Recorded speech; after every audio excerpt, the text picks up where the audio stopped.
మరి మన మొక్కజొన్న చేనులు రేరి పందులు గుద్దుతాండయ్యా జొన్న చేనులు నైట్ సాళ్ళు అందుకే నేను పులి వేసుకొని ఇప్పుడు పందిని బాగా పొర్లి చేసి వచ్చిన బుడగలో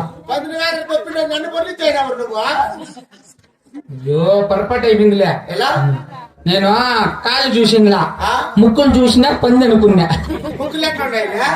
పంది ముక్కులు